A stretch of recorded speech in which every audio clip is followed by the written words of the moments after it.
ఇచ్చిన కానుకలు దీవించినందుకు స్తోత్రాలు అయ్యా. అందరినీ సాక్షులుగా చేస్తున్నందుకు వందనాలు. మీ గొప్ప కార్యాలే మా జీవితానికి ఆదరణ అయ్యా. గొప్ప సాక్ష్యాలు మా జీవితంలో పుట్టిస్తున్నందుకు వందనాలు స్వామి. ప్రతి వారిపై మీ హస్తం ఉంచండి. ఇప్పుడు మీ లేఖనాలు ధ్యానం చేయబోతుండగా ఆయన నేను మనిషినేనయ్యా. ప్రతి వారం అద్భుతంగా నీ ఆత్మ సహాయం దయచేసి ఆశ్చర్యకరమైన మీ కృప చూపించి మీరు మాట్లాడుతున్నారయ్యా.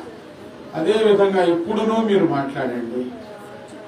ఆనందం కలిగించండి, ధైర్యం దయచేయండి, సందేహాల నుంచి విడిపించండి, సాతాను ప్రభావం నుంచి విడిపించండి.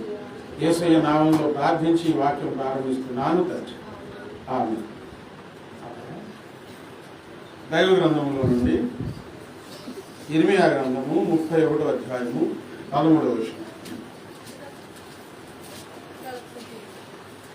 ఇర్మియా గ్రంథం 31:13.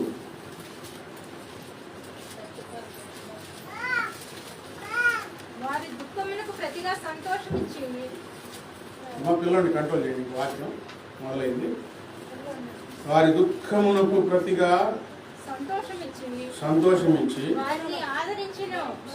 వారిని ఆదరించెదను, విచారము కొట్టివేసి నేను వారికి ఆనందము కలుగజేతును. ఈరోజు దేవుని లేఖనాలలో నుండి ప్రతిసారి ప్రతి వారం మనం ఆదరించబడుతూ ఉన్నాం. ఈ ఆరాధనలలో దేవుని వాక్యం స్పష్టంగా మనతో మాట్లాడి మనకు ధైర్యమును ప్రోత్సాహమును కలుగజేసి దేవుడు మనల్ని ముందుకు నడిపిస్తూ ఉన్నాడు. ఇర్మియా కాలం నాటి వాక్కు, ఇర్మియా జీవితం చాలా ప్రత్యేకంగా, దేవుని చేతిలో మహిమకరంగా, ప్రజల మధ్య బాధాకరంగా ఉంటుంది. ఆ ఇర్మియా ద్వారా దేవుడు చదివించిన మాట, విచారం కొట్టివేసి నేను వారికి ఆనందం కలుగజేతును. ఆనాడు ఇర్మియా ద్వారా దేవుడు మాట్లాడిన మాట ఈరోజు కూడా ప్రభు మాట్లాడుతూ ఉన్నారు. ఈ చిన్న సంఘంలో కొద్దిమందే అని అనుకోకుండా ఆయన వచ్చి అవసరమైతే ఒక్కరితో లేదా అందరితో ప్రతి వారం మాట్లాడుతూనే ఉన్నాడు. మాట్లాడుతున్నాడా లేదా చెప్పండి? మాట్లాడుతున్నాడా లేదా? ఆయన నోటి మాటలు వెల్లడి అవుతూ ఉన్నాయి. మన హృదయాల్లో చీకటి తొలగిపోతుంది, భయం పోతుంది, ఆలోచన కలిగిస్తుంది. ఏమి చేయాలా అనే ప్రోత్సాహం దేవుని వాక్యం మనకి ఇస్తూ ఉన్నది, సరిచేస్తూ ఉన్నది, ధైర్యం ఇస్తూ ఉన్నది, కంట తడి పెట్టిస్తూ ఉన్నది, కళ్ళ వెంట వచ్చే నీళ్లు తుడిచివేస్తూ ఉన్నది దేవుని వాక్యం. ఈ చిన్న సంఘం అది జరుగుతూ ఉంది. రోగాలు దయ్యాలు అంటే అవి పోతే పోయినాయి, లేకపోతే లేదు. దేవుని వాక్యం మాత్రం సమృద్ధిగా కార్యం జరుగుతూ ఉన్నది. ఈరోజు ప్రభు మాట్లాడుతూ ఉన్నారు, విచారము కొట్టివేసి నేను వారికి ఆనందం కలుగజేతును అని ఎవరితో చెప్పాడంటే దేవుని నమ్ముకున్న వారితోనే ప్రభు చెప్పారు. దేవుని నమ్మని వారికైనా సరే, నమ్మని వారితో అయినా సరే ప్రభు మాట్లాడతారు. ఏం మాట్లాడతారంటే ఆయన పని ఏంటంటే ఆయన ఉద్యోగం కాదు, అది ఆయన పని బాధ్యత, ఆయన ప్రేమ.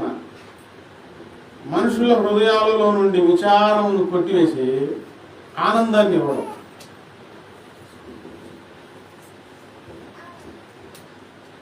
తెలుసో తెలియకో పొరపాటును మనుషులు మాయలలో పడో పొరపాటున మాట జారి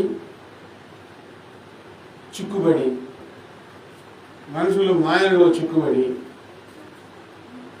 చేతులారా చేసుకొని దేవుని నమ్మిన వారైనా నమ్మని వారైనా విచారాన్ని కొని తెచ్చుకుంటా ఉంటారు.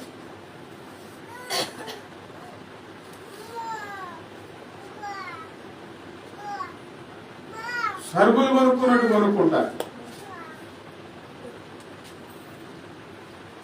పరుగు ఎక్కడికి? ఆనందం సంపాదించుకోవాలని. ఏమి తెచ్చుకుంటున్నారు? విచారం తెచ్చుకుంటున్నారు. ఉండొద్దు, మన ఇంట్లో ఉండొద్దు, మన మనసులో ఉండకూడదు అని ఆలోచించే దేని గురించి? విచారం గురించి. అది ఉండకూడదు అని అనుకుంటారు, కానీ ఏముంటుంది? విచారమే మిగిలిపోతుంది.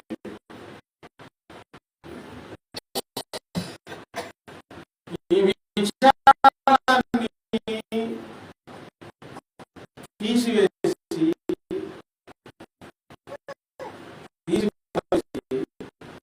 ఆనందాన్ని హృదయంలో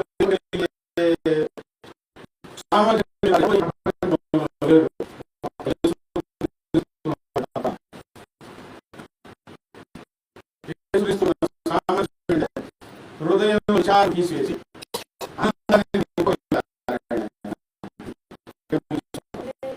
ఆయన కార్యాలన్నీ అవే.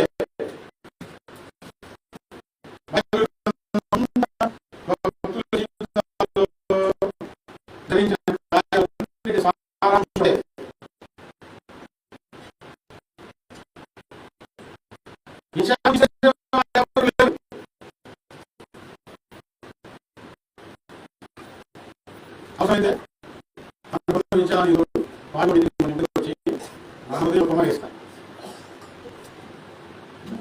నా బాధ ఏంది అంటే నీ బాధ ఏంది, నా బాధ చూడు అని చెప్పి అది కూడా మన పైన పెట్టి వెళ్తారు.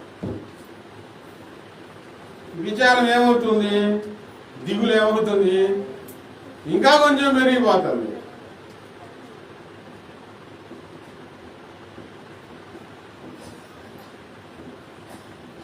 ఈ ఇల్లు చేసేదానికి తోడు, మనం చేతులారా చేసుకునేదానికి తోడు సాతాను గాడు లేని ఆలోచనలు పెట్టివేసేసి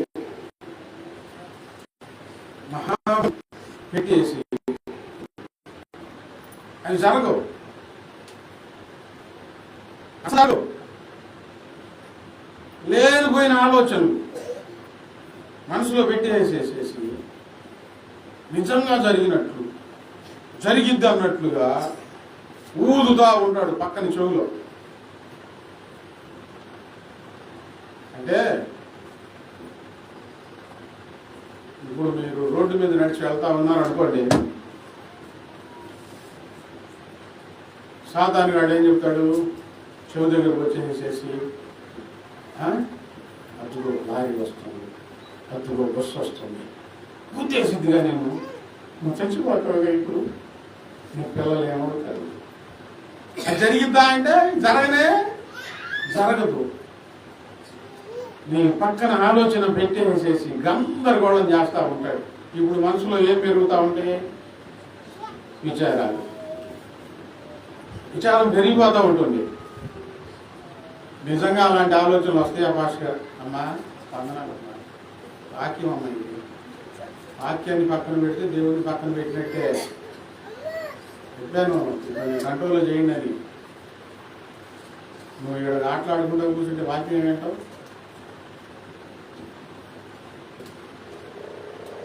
నాకేమో జనం అరుస్తుంటే బాధగా ఉంటుంది, అనిపించుకోవాలా. కంట్రోల్ చేయట్లేదు అట్లా. ఎటు కూడా దేవుని సన్నిధిలో ఉండాలి, కానీ వాక్యం కూడా బాగా, మన వాక్యానికి చాలా ప్రాధాన్యత ఇవ్వాలి. పిచ్చి పిచ్చి ఆలోచనలన్నీ మీలో విచారాన్ని హెచ్చిస్తూ ఉన్నాయి. చెప్పండి, ఏమవుతున్నాయి?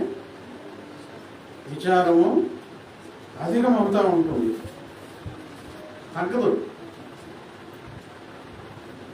తెలిసిన వాళ్ళు ఏమైనా ఈ విచారాన్ని తీసివేస్తారా? బంధువులు ఎవరైనా ఈ విచారాన్ని తీయగలుగుతారా? రక్త సంబంధులు ఎవరైనా ఈ విచారాన్ని తీసివేయగలుగుతారా? తీసివేయలేరు. ఒకే ఒక్క దారి, దేవుడు నీ విచారాన్ని తీసివేయాలి, దేవుడు నీ విచారాన్ని కొట్టివేయాలి. ఆయన అంటున్నాడు, విచారం కొట్టివేసి ఆనందం కలగజేస్తాను.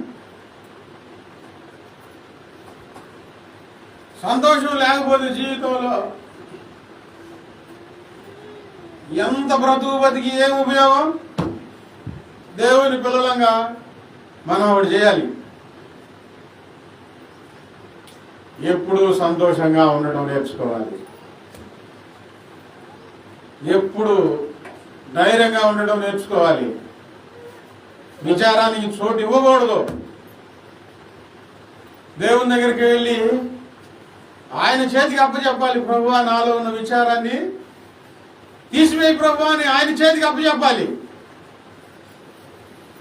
సాతాను మాటలు, సాతాను స్వరం, దుర్వార్తలు. చెప్పండి, ఏంటి మరి?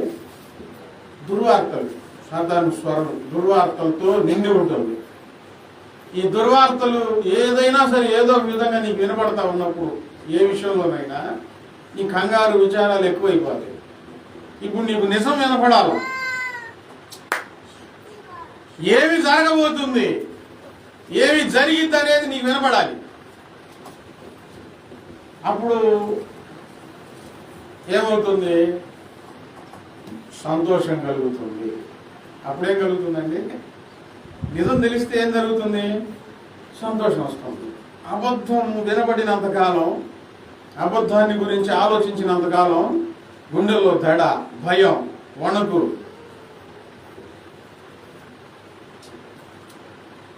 ఇక బీపీ కూడా పెరిగిపోతా ఉంది. ఈ మధ్య గవర్నమెంట్ హాస్పిటల్ ఒకళ్ళు బిడ్డలు తీసుకుంటా ఉంటే పక్కన నేను ఉన్నాను. చెబుతా ఉంది, బీపీ బిళ్ళలు అయిపోయిందండి, లేవు, గవర్నమెంట్ ఆసుపత్రిలో తగ్గిపోతున్నాయి. బీపీ బిళ్ళలు గవర్నమెంట్ ఆసుపత్రులు ఎందుకు బీపీ బిళ్ళలు దొరకట్లేదు? అందరికి బీపీలు పెరిగిపోతా ఉంది. గవర్నమెంట్ ఆసుపత్రిలో కూడా బిళ్ళలు ఖాళీ అయిపోతా ఉంది, బీపీలు పెరిగిపోయి. ఓరగా ఆలోచించుకుంటా కూర్చోవద్దు. దేవుడు ఏమంటున్నాడు? విచారము నేను విచారం కొట్టివేస్తా, మీకు ఆనందము కలుగజేస్తాను. పిచ్చి పిచ్చి శబ్దాలన్నీ వింటా ఆలోచించుకుంటా కూర్చుంటే, దేవుణ్ణి సంతోష పెట్టాలి అంటే, మనం సంతోషంగా ఉండాలంటే మనం చేయవలసిన పని ఒకటి. ఇప్పుడు దేవుని పిల్లల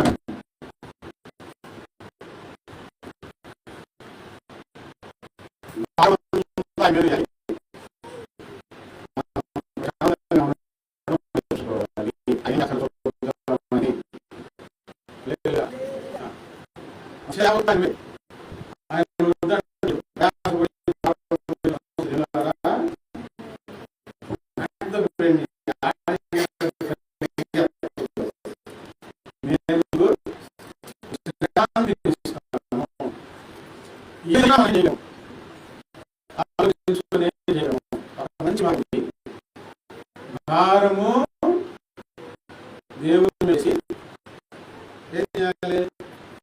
భారం దేవుని మీద చేయాలి.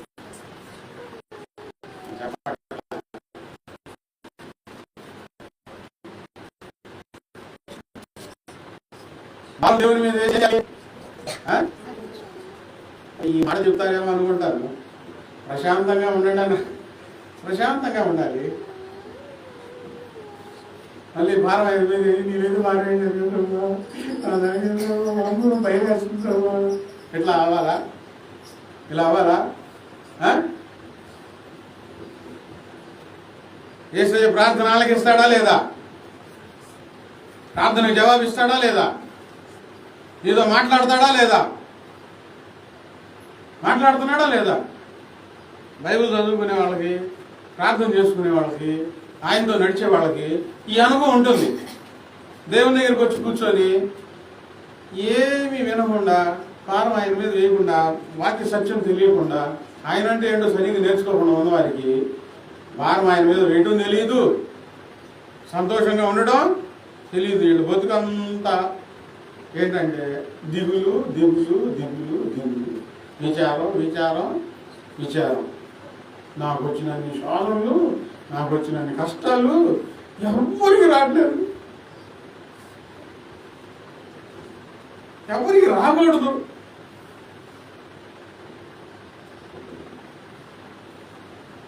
నేను ఒక సత్యం నేర్చుకున్నాను. నా ముందు నీ ఉండగా, నా ప్రక్కల నీ ఉండగా, నా వెనుక నీవే కావలి ఉండగా, భయమేలా నాకు,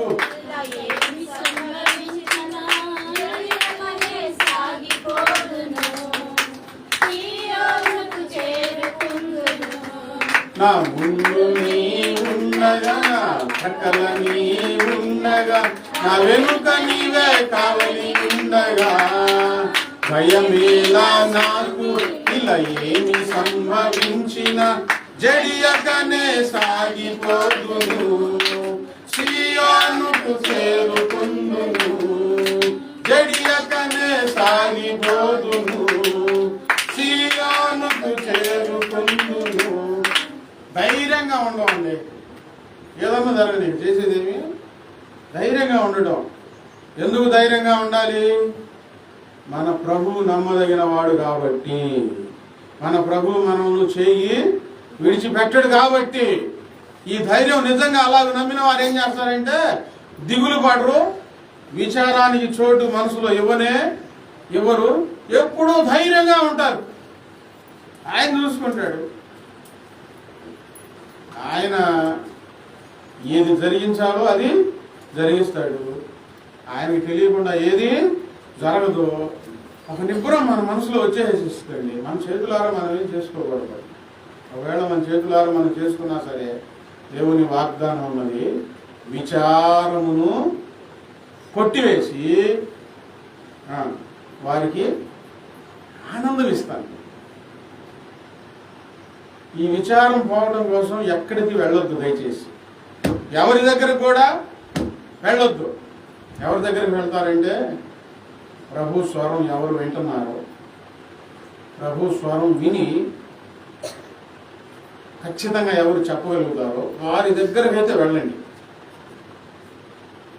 అప్పుడేం జరుగుతుందంటే ప్రభు యొక్క ఉద్దేశం ఏంటో మీకు తెలియజేయబడుతుంది. ప్రభు ఉద్దేశం మీకు తెలియజేయబడుతుంది. అప్పుడు ధైర్యం వస్తుంది. దేవునికి స్తోత్రం. హల్లెలూయా. అప్పుడు ధైర్యం వస్తుందండి. కళల్లోనైనా మనుషుల మాట ద్వారానైనా దుర్వార్తలు మీకు వినబడుతూ ఉంటే దాని గురించి మీరు భయపడవద్దు. నాకు ప్రభువు నాడు భవిష్యత్తును ఎరిగిన దేవుడు, కాలచక్రాన్ని నడిపిస్తున్న దేవుడు, భవిష్యత్తును ఎరిగిన దేవుడు. ఆయనకు తెలుసు ఏం జరగబోతుందో ఏది జరగదో. ఆయనకు తెలుసు. దావీదు జీవితంలో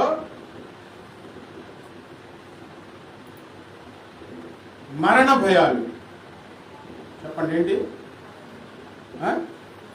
మరణ భయాలు చుట్టుకున్నాయి. బాగా పెనవేసేసినాయి. ఇక నేను బ్రతకను అన్నంత భయం వచ్చేసేసింది. సాతాన్ గాడు ఉంటాడుగా పక్కకు వచ్చి, అయిపోయింది నీ పని, శబ్దం వినబడతా ఉంది. ఆ పరిస్థితుల్లో ఏం చేయాలి? ఓపికతో దేవుని పాదాల దగ్గరకు వచ్చి ప్రార్థన చేసుకున్నాడు. మధ్యలోనే నేను వెళ్ళిపోవాల్సి వచ్చిందని అనుకున్నాడు, కానీ ప్రార్థన చేసుకున్నాడు. ఇన్ని వాగ్దానాలు ఇచ్చిన దేవుడు మధ్యలో నన్ను ఎందుకు తీసుకెళ్తాడు అని దేవుని దగ్గరకు వచ్చి ప్రార్థన చేసుకొని ఆ మరణ భయాలను జయించాడు. ఎలాగ జయించాడంటే ప్రార్థనలో దేవుడు మాట్లాడాడు ప్రార్థనలో ఆయనతో. ఇక నాకేమీ కాదు. ఒకవైపు నుంచి అబద్ధం వినబడుతుంటే భయము విచారాలు కలుగుతాయి. దేవుని దగ్గర సత్యము నిజం వినబడుతూ ఉంటే విచారం కొట్టివేయబడుతుంది. హల్లెలూయా. విచారము కొట్టివేయబడుతుంది నిజం తెలిసినప్పుడు. ఇలాగ నా జీవితంలో చాలాసార్లు జరిగింది. దేవుని నిజమైన స్వరం ఉద్దేశం తెలిసినప్పుడు మరలా ధైర్యం కలిగింది, ముందుకు సాగడం మొదలు పెట్టాను. యెషయా గ్రంథం 14వ అధ్యాయము 4వ వచనం.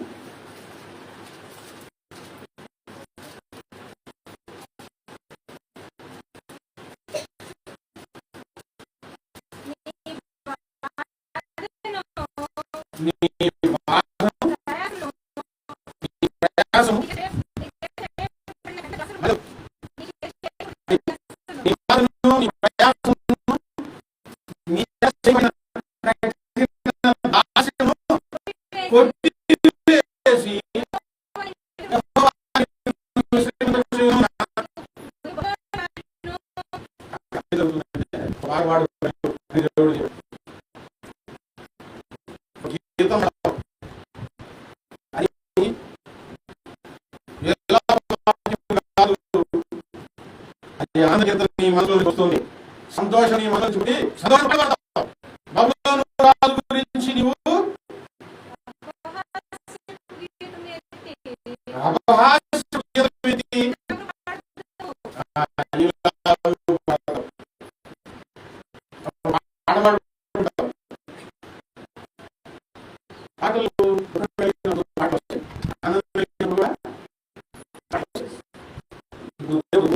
నీ బాధను, నీ ప్రయాసము, నీ చేయబడిన కఠిన దాస్యమును కొట్టివేసి. దేవుడు ఏం కొట్టివేస్తున్నాడు? విచారాన్ని కొట్టివేసేస్తున్నాడు. నీ బాధను, నీ ప్రయాసమును, నీ చేత చేయబడిన కఠిన దాస్యమును కొట్టివేసేస్తున్నాడు.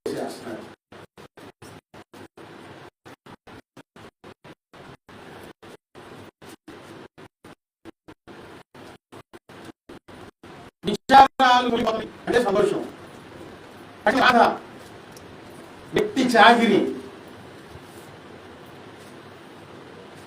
నీ చేత చేయిస్తా ఉంటే కొన్ని పరిస్థితులు అలా వచ్చేస్తాయండి. ఈ మధ్య ఒక కథనం చదివాను. ఒక ఆయన వేరే చోటకు పనులకు వెళ్తూ ట్రైన్ ఆగితే ట్రైన్ దిగి టీ తాగడానికి వెళ్ళాడంట. టీ తాగడానికి వెళ్ళి వచ్చేసరికి ట్రైన్ వెళ్ళిపోయింది. ఈయన దగ్గర చేతిలో డబ్బులు లేవు. ఆయన హోటల్ ఆయన దగ్గరికి వెళ్ళి హోటల్ ఆయన దగ్గరకు ఎవరి దగ్గరకు వెళ్ళి ఇట్లా సంగతి అయ్యా నా పరిస్థితి అంటే ఆయన తీసుకొని వెళ్ళి ఇంట్లో భోజనం పెట్టేసేసేసి గొర్రెల కాడ పెట్టి చాకరీ చేపిస్తున్నాడంట. 20 సంవత్సరాలు డబ్బులు ఇవ్వకుండా, ఎటు బయటికి పోనీయకుండా కట్టేసి చాకరీ చేయించాడంటే డబ్బులు ఇవ్వట్లా. ఈ మనిషిని పోనివ్వటం లేదు. చిన్నగా అది బయటకు వచ్చింది. కలెక్టర్ గారి ద్వారా, వారి ద్వారా ఈ మనిషిని కుటుంబస్తుల దగ్గరకు పంపించారు. నిజంగా 20 సంవత్సరాలు ఇంటికి దూరం అయిపోయి, ఒక అతని చేతిలో బందీ అయిపోయి, వెట్టి చాకిరి చేస్తూ ఎంత బాధపడి ఉంటాడు. ఎంత బాధపడి ఉంటాడు, ఎన్నాళ్ళు బాధపడ్డాడు, 20 సంవత్సరాలు చాలా ఏడ్చుంటాడు లోపల లోపల. కొన్నిసార్లు పరిస్థితులు అలాగూ ఇరికింపజేస్తాయి. ఏం చేయాలంటే వెట్టి చాకిరి చేయాలి. ఏం చేయాలి? వెట్టి చాకిరి చేయాలి. విజయం గారు కోంట్లో సాక్ష్యం చెప్పినప్పుడు ఎంతమంది గుర్తుంది? సాక్ష్యం అంతా గుర్తుందా? వాక్యాలు సాక్ష్యాలు వినేటప్పుడు జాగ్రత్తగా వింటే మనసులో పడిపోయి చచ్చిపోయేదాకా గుర్తులుగా మిగిలిపోతాయి. మేము సుకుమారంగా పెరిగి ఆ ఇంట్లో సుఖపడితులు అనిస్తే ఆ ఇంట్లో తాము చేత వెట్టి చాకిరి చేయించారు. చేతులు బొబ్బలు కట్టేయంత తెలియక వాళ్ళ అన్నయ్య తమ్ముడు వచ్చి చూస్తే వెట్టి చాకిరి చేస్తుంది. ఏందమ్మా నువ్వు వెట్టి చాకిరి చేస్తున్నావు అంటే ఒక్క ముక్క కూడా ఇంటికాడ చెప్పుకోలేదంట. ప్రార్థన చేసుకుంటా ఉంది. ఆ కుటుంబంలో క్రమేణా దేవుడు ఆమెను ఆ కుటుంబానికి తలగా ఉంచాడు. ఇప్పుడు చాలా సంవత్సరాలు ఆ ఇంట్లో వెట్టి చాకరీ చేస్తూ బ్రతికిందండి. అంటే 100 మంది జీవితాలు అంతే. ఏ పని చేపించమని పెళ్లి చేసుకుంటారా? పెళ్లి చేసుకుని 3వ రోజుల నుంచే ఇబ్బంది పెట్టడం మొదలు పెట్టాలి. పనికి వెళ్ళి పని చేయాలి, పని చేయి, ఇక పని చేయి. కొంతమందికి ఏమో నువ్వు పనికి వెళ్ళొద్దు, ఇంట్లో ఉండి జాగ్రత్తగా ఉండంటే వీళ్ళ కొంతమందికి అర్థం కాదు. బయట ఎంతమంది వెక్కి చాకరీ చేసి ఇబ్బంది పడుతున్నారో, ఎంత లాడిపోతున్నారో వీళ్ళకి అర్థం కాదు. కొంతమంది ఇక వివాహం అయిపోయిన తర్వాత ఇక తప్పించుకునే పరిస్థితి ఉండదు కదా, తప్పదు, ఇక చాకరీ చేయాలా. అటువంటి పరిస్థితులు, భయానకరమైన ఏ పరిస్థితుల నుంచి అయినా సరే దేవుడు ఏం చేస్తాడంటే చూసి చూసి చూసి ఆయన కల్పించుకొని నీ బాధ, నీ ప్రయాసమును, నీ చేత చేయింపబడిన కఠిన దాస్యమును ఫినిష్ కొట్టివేసేసి యెహోవా నిన్ను విశ్రమింపు చేయు దినమున. మీరు బాధపడతా ఉన్నారేమో వెట్టి చాకరీ చేస్తూ. ఎవరు లేక వెట్టి చాకరీ చేస్తున్నారో, జీవితంలో చిక్కుకొని పోయి తప్పక వెట్టి చాకరీ చేస్తున్నారో, బాధపడుతూ ప్రయాసపడుతూ ఉన్నారో, ఇదిగో ఎవ్వరూ దానిని తీలేరులే కానీ దేవుడు దానిని కొట్టివేసే రోజు ఒకటి ఉన్నది. మీకు విశ్రాంతి కలగజేసే రోజు తప్పకుండా ఉంది. కొట్టివేసేసి మీ మనసులో ఉన్న విచారాలను కొట్టివేస్తాడు. మీ బాధను, మీ ప్రయాసమును, మీ చేత చేయింపబడిన కఠిన దాస్యమును ఆయన కొట్టివేసేస్తాడు. ఇక ఉండవు, విశ్రమింపజేస్తాడు. ప్రశాంతంగా జీవనం చేయగలిగే స్థితి దేవుడు ఖచ్చితంగా కలిగిస్తాడు. ఇప్పుడు ఈ 2 విషయాల్లో, ఈ 2 సందర్భాలు మనం ధ్యానం తీసుకునే 2 సందర్భాల్లో భౌతికంగా జరిగేవి. ఎవరికైనా తప్పదు. ఎలాగో ఇరుక్కుపోతామో, ఎలాగో బయటపడతామో మనకు తెలియదు. కానీ మన ప్రభువు ఉన్నారు, ఖచ్చితంగా వాటిని కొట్టివేయగలుగుతాడు. గలతీయులకు రాసిన పత్రిక, కొలస్సీలకు రాసిన పత్రిక, 2వ అధ్యాయం 14 వచనం.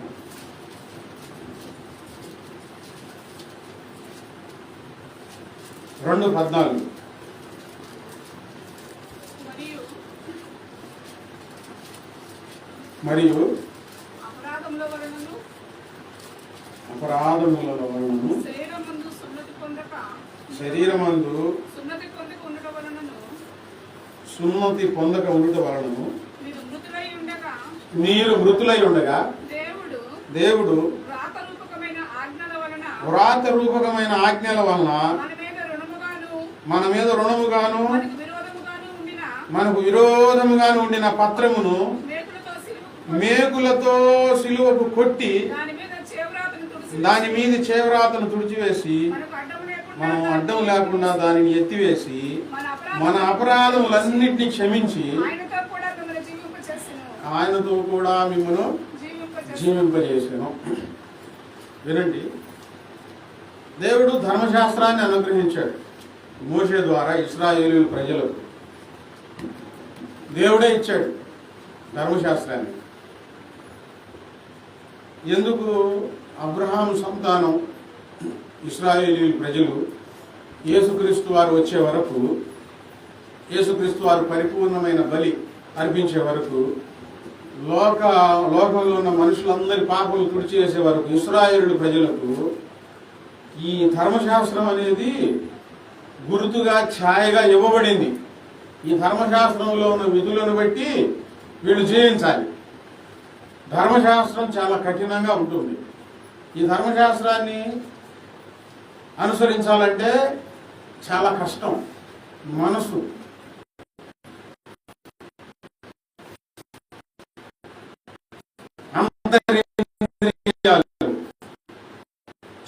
చాలా కలిగి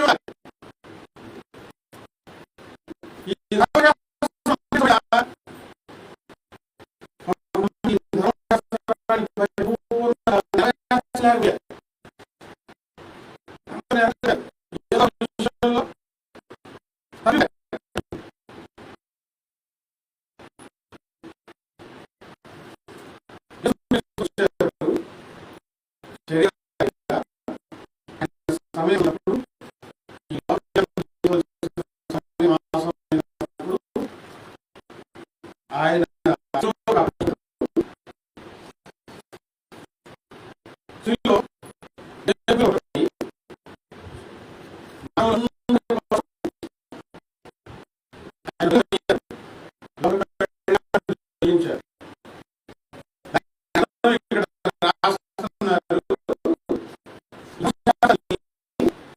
చేతితో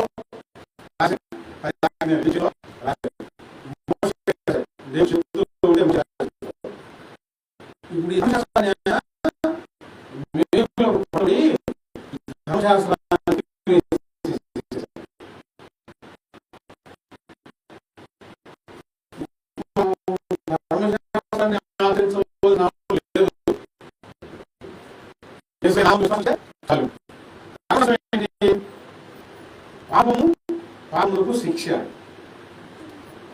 పాప పరిహారం ఇలా ఉంటుంది. చూపించారు అంతే ధర్మశాస్త్రంలో.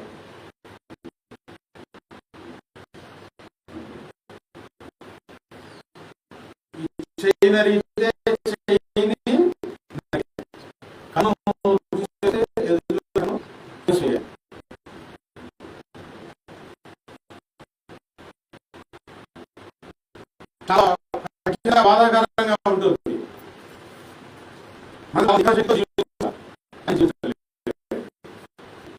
ధర్మశాస్త్రాన్ని ఆయనే ఇచ్చాడు, ఆయనే రాశాడు, ఆయనే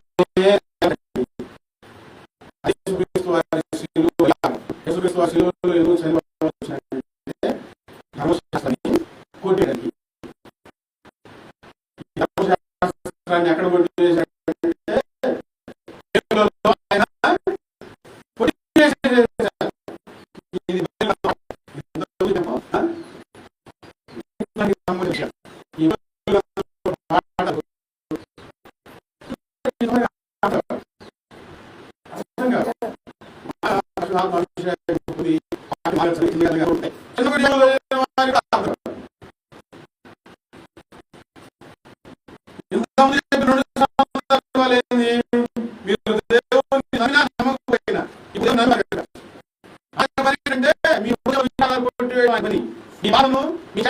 చేస్తున్న కఠినమైన వెట్టి చాకిరిని, మీ ప్రయాసమును కొట్టివేయడం ఆయన పని.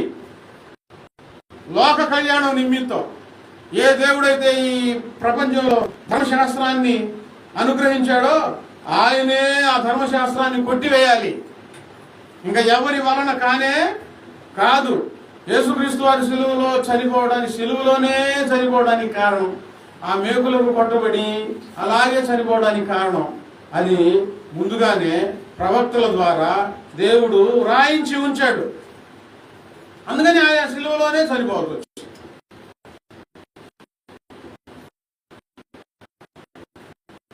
ఇంకో విధంగా చచ్చిపోవచ్చుగా.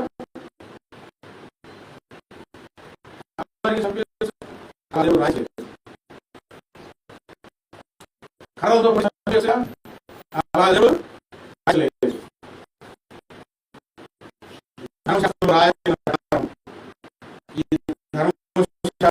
పాత నిబంధనను కొట్టివేసేసి నూతన నిబంధన రాసిన ఆయన కొట్టివేసేసేసాడు. ఇప్పుడు మనం చేసిన మంచి క్రియల వల్ల మనకు బలం ఉండదు. దేవుని నమ్మినా నమ్మకపోయినా మనం చేసే పుణ్య కార్యాల వల్ల పరలోకం మనకు దక్కదు, మన పాపం పోదు. మన పాపం పోవాలి అని అంటే యేసుక్రీస్తు వారి సిలువలో బలి పశువుగా బలియాగం అవ్వాలి. ఆయన వచ్చారు, ఆయనే బలియాగం అయ్యారు. ఈ ధర్మశాస్త్రాన్ని ఆయన కొట్టివేసేసేసారు. అంటే పాపాన్ని కొట్టివేసేసేసారు. పాపంతో సంబంధం లేదు. ఆయన సిలువలో బలియాగం అయిపోయి నీ పాపాన్ని కొట్టివేసేసేసారు. హల్లెలూయా.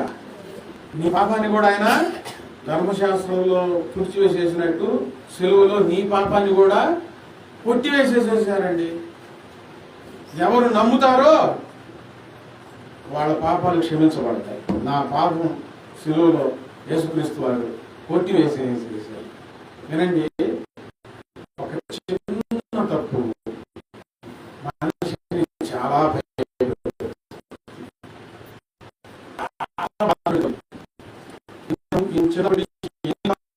చేసాం.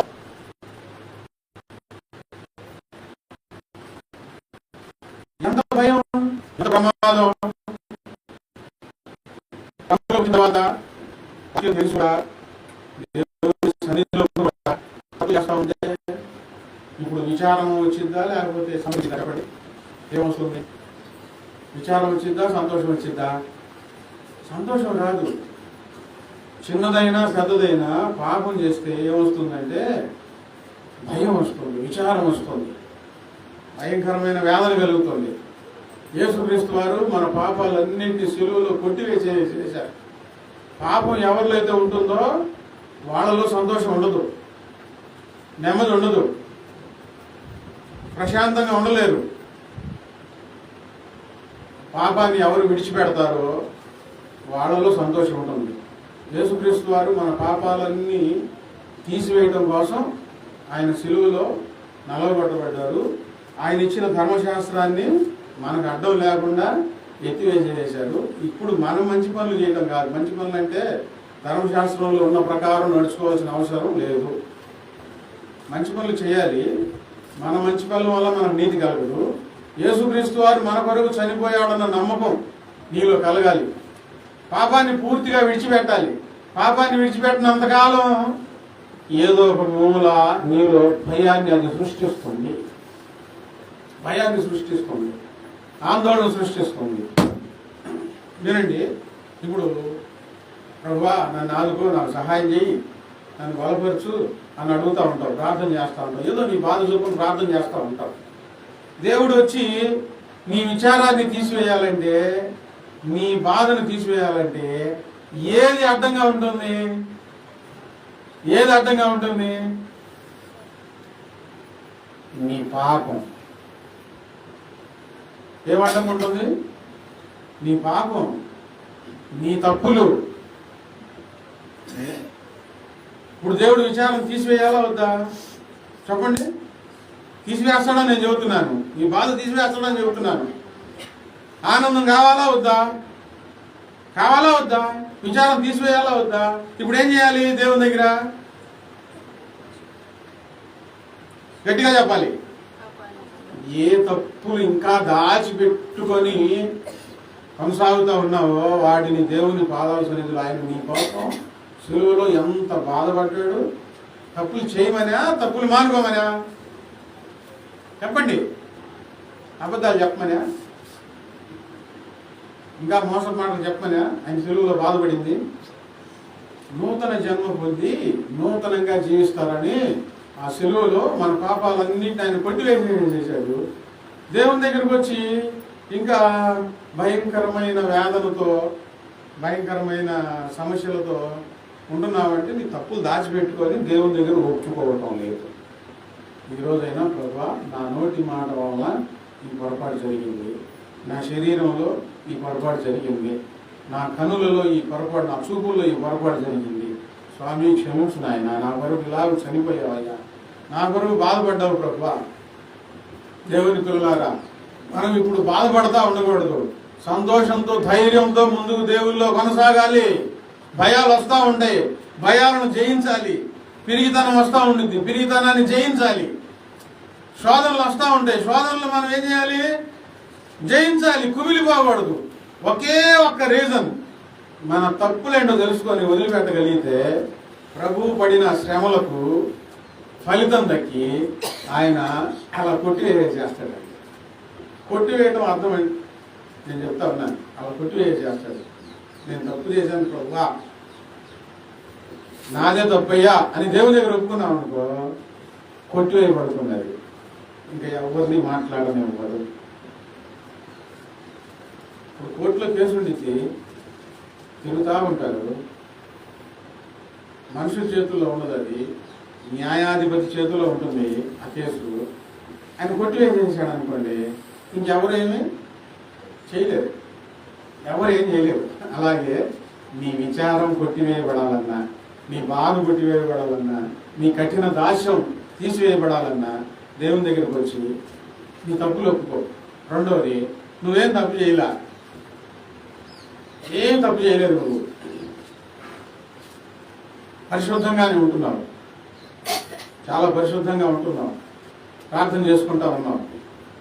అయినా నీ జీవితంలో కొన్ని పరిస్థితులు ఏర్పడ్డాయి, భయానకరమైన పరిస్థితులు. ఆయనే కలగజేసుకొని ఈరోజు వాటిని అన్నింటినీ కొట్టివేయబోతాం. దేవుని స్తోత్రం. ఆయన కొట్టివేసేస్తాడు. పరిశుద్ధంగా జీవిస్తున్న వారికి విచారాలను ఆయన కొట్టివేసేస్తాడు. పాపంలో ఉంటే, భయపడుతూ ఉంటే పాపం ఒప్పుకోండి, ఆయన తీసివేసేస్తాడు. మూడవది, నువ్వు సరి చేయబడాలని ఆయనే ఒక శోధనను, ఒక కష్టాన్ని నీ మీదకి పంపించాడు అనుకోండి, ఎవ్వరూ దానిని కొట్టివేయలేరు, ఎవ్వరూ కొట్టివేయలేరు. మళ్ళీ ఆయన వచ్చే దాన్ని కొట్టివేసేసేసేసాడు. నేను తీసివేస్తున్నాను, ఇక నువ్వు ప్రశాంతంగా ఉండొచ్చు, ఆయన వచ్చే తీసివేయాలి. ఇప్పుడు అది తీసివేయబడాలంటే ఇప్పుడు నువ్వేం చేయాలి? ఏం చేయాలి? సరి చేయబడాలి. సరి చేయబట్టలేదు, సరి చేసుకోవట్లేదు. వాక్యం ఎంత గద్దిస్తున్నా సరి చేసుకోవట్లా. ఏం కాదులే అన్నయ్య, దేవుడు అర్థం చేసుకుంటాడు. అమ్మ ఇంకా పెరిగిపోయింది బాధ, నేను నీవు సరిగ్గా చూసుకొని దేవుడు ఇన్నిసార్లు ఎందుకు నాతో మాట్లాడుతున్నాడు, నేనేం సరి చేసుకోవాలి, ఎక్కడ సరి చేయబడాలని చెప్పి జాగ్రత్తగా పరీక్షించుకుంటే ఇక నీ జీవితంలో ఆ కష్టాన్ని, దేవుడు పంపించిన కష్టాన్ని ఆయన కొట్టివేయడు, ఇక ఉండదు. నువ్వు సరి చేసుకునే వరకు ఆ కష్టం అంతే ఉంటుంది. అప్పుడు ఏం జరుగుతుంది? నీకు బాధ, పాస్టర్ గారికి బాధ, అయ్యో ఏంది ఈ పిల్లలు ఇట్లా ఉంటున్నారు, ఎట్లా ఎట్లా ఎట్లా ఎట్లా. నీ పిల్లలకు బాధ, కుటుంబానికి బాధ. నువ్వు సరి చేయబడాలి, దేవుని చేతుల్లోనికి రావాలి. కర్ర అయినా, బొంగు అయినా, ఇనుప వస్తువు అయినా, వస్తువు తయారు చేసేటప్పుడు అది సరిగ్గా రాకపోతే మళ్ళీ చెప్తారు, మళ్ళీ కొలింలో పెడతారు, మళ్ళీ సుత్తో కొడతా ఉంటారు సరిగ్గా వచ్చిన దాకా. అలాగే ఉండొద్దు, వంకరగా ఉండొద్దు, వాడుబుద్ధులతో ఉండొద్దు. ఎక్కడ సరి చేయబడాలో నువ్వు తెలుసుకో. అప్పుడేం జరుగుతుందంటే దేవుడు నీ మీదకు కావాలని పంపించిన కష్టం, శోధన, శ్రమ ఆయన కొట్టివేసేస్తాడు. హల్లెలూయా. మోకరించాడు.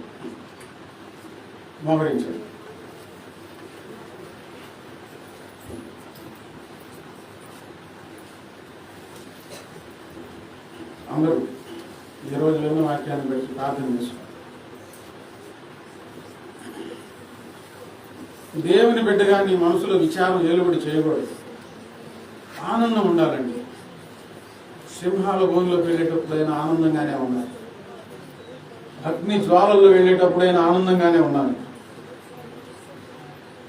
వాళ్ళు భయపడలా, ధైర్యంగా ఉన్నారు. విచారం కొట్టివేయగలిగిన శక్తిమంతుడు సమర్థుడు యేసుక్రీస్తు వారు ఒక్కరే. బాధను కఠినమైన దాస్యమును కొట్టివేయగలిగిన సమర్థుడు యేసుక్రీస్తు వారు ఒక్కరే. నీవు కన్నీరు విడిచి చేస్తున్న ప్రార్థనలు, ఎన్నాళ్ళు కన్నీరు విడిచి చేస్తున్న ప్రార్థనలు ఆయన విన్నాడు. ప్రార్థన చేస్తున్నా మంచిదే. నిన్ను నీవు సరి చేసుకో, నిన్ను నీవు సరి చేసుకొని వరకు ఆయన పంపించిన ఆ కష్టం నీ మీద నుంచి తొలగిపోదు. నిజం బిడ్డ, ఎంతమంది సేవకుల దగ్గర తిరిగినా తొలగిపోదు. ఏం సరి చేసుకోవాలో ఒకసారి పరీక్షించుకోండి. మాటల్లోనా, చూపుల్లోనా, ప్రవర్తనలోనా ఎక్కడ లోపం ఉన్నది. తలలు పైకెత్తండి. సిరుపురుట సీదా ప్రార్థన గారు, ముగ్గురు ప్రార్థన గారు.